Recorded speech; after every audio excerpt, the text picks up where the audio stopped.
আমি একটা জিনিস স্পষ্টভাবে বলতে চাচ্ছি, আমাদের আজকের আগমন একটা জিনিস স্পষ্টভাবে প্রমাণ করে যে কৃষকের প্রশ্নে, কৃষির অর্থনীতির প্রশ্নে সরকার প্রচন্ড ধরনের সিরিয়াস, এখানে কোনো কম্প্রোমাইজ করে না। এই সরকার মনে প্রাণে বিশ্বাস করে বাংলাদেশের কৃষকের অর্থনীতি শক্তিশালী হলেই দেশের অর্থনীতি শক্তিশালী হবে।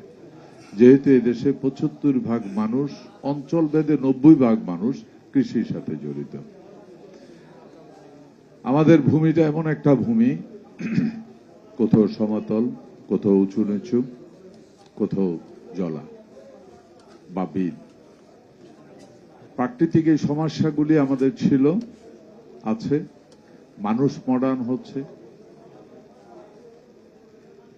যুগে যুগে টেকনোলজি ডেভেলপড হচ্ছে।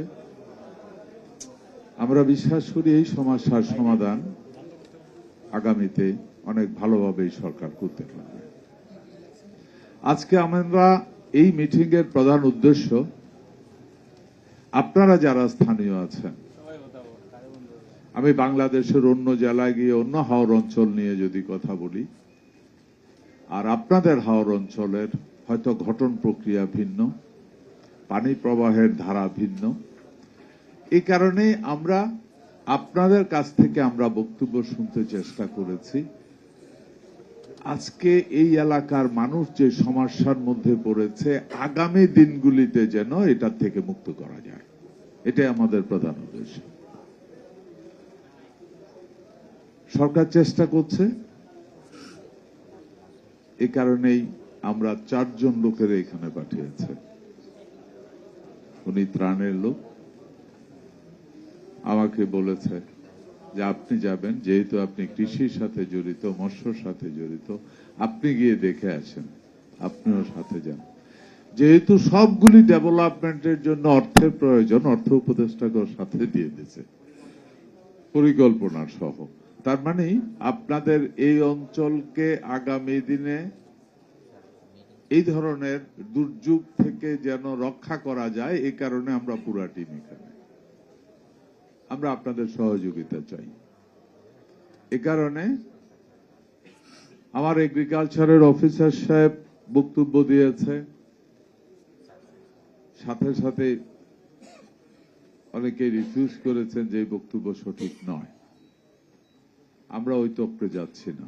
আমরা চাই আগামী দিনে যেই তথ্য আমাদের কাছে আসবে ওই তথ্যটা সঠিক হোক, তাহলে আমরা সঠিক সিদ্ধান্ত নিতে পারব। সম্ভবত আমি ওনার চেহারা দেখে বুঝছি, আমি ওনার সাথে ২ থেকে ৩ বার জুম মিটিং এ ছিলাম।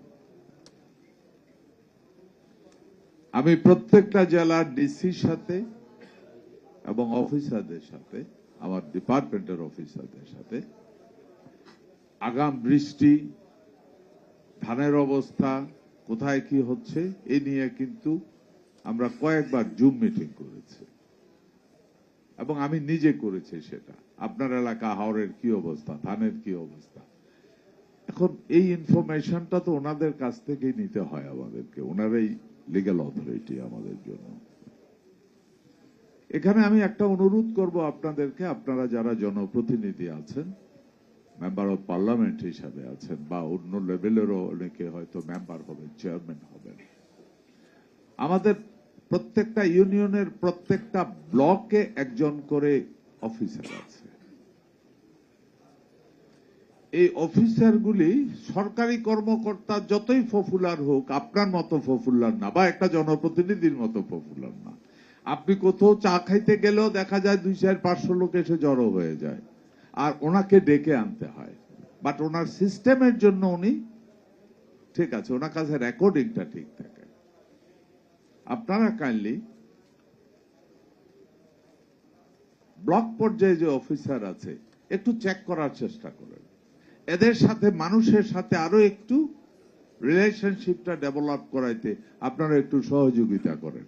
আমি আগামী দিনে এটা নিয়ে কাজ করব, কারণ স্থানীয় জনগণ অনেক যদি ব্লক ভিত্তিক যে অফিসার আছে ওনাকে যদি স্থানীয় জনগণ চিনে, আপনারা ট্রাই করেন না একটু, ব্লক অফিসার যে আছে ওনারে ডাকেন, ডাইকা 3 গ্রামের লোকেরা ডাকেন, ওনারে চিনেন কিনা দেখেন, চিনে কিনা।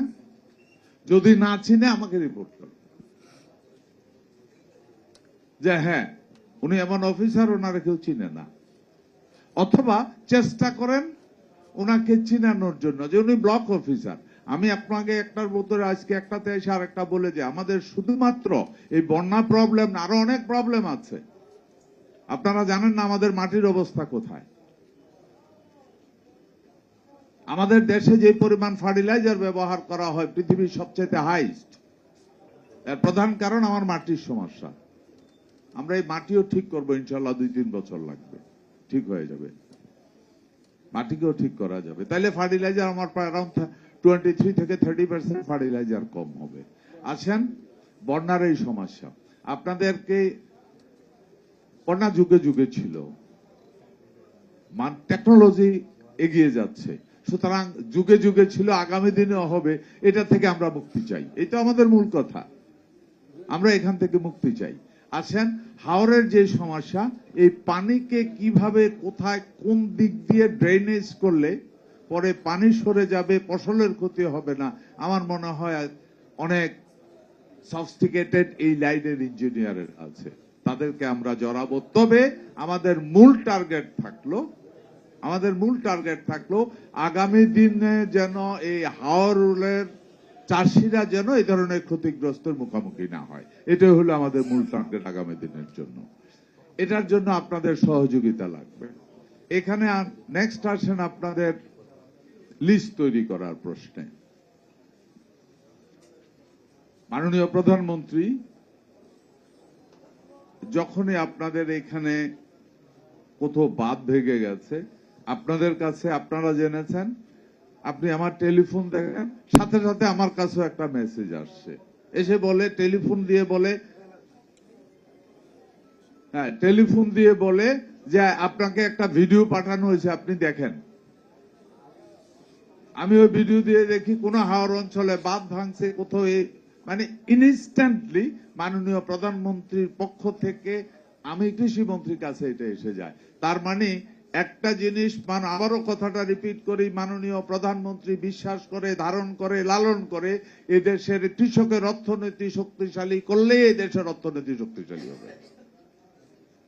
এটা শক্তিশালী করার জন্য সবকিছু করার জন্য প্রস্তুত আছে। নেক্সট আমার বক্তব্য শেষ, যে লিস্ট তৈরি করা হয়েছে, আপনাদের মধ্যেই লিস্ট নিয়ে কনফিউশন আছে। সরকার চায় যারা ক্ষতিগ্রস্ত হয়েছে তাদের পাশে এসে দাঁড়াতে, মাননীয় প্রধানমন্ত্রী চায় তাদের পাশে এসে দাঁড়াতে। আমি কৃষকের প্রতিনিধি হিসেবে, আমি নিজেও ব্যক্তি জীবনে একজন কৃষক। আমি আসতে দেখলাম ধান উড়ায়, আপনি আমারে লাগাই দেন, আমি কোন কামলার থেকে কম পারবো না। আমি দেখতেছিলাম ধান কাটতেছে, আপনি আমার এখনো খেতে নামান, আমি ওই কাছে দিয়া কারোর থেকে কম পারবো না। আমি অরিজিনালি জাত কৃষক। আমি বিশ্বাস করি যে কৃষি দাঁড়াইলে সব দাঁড়াবে, কিন্তু আমাদের মধ্যে আমরা, সরকার চাই ক্ষতিগ্রস্তদের উপকার করুক।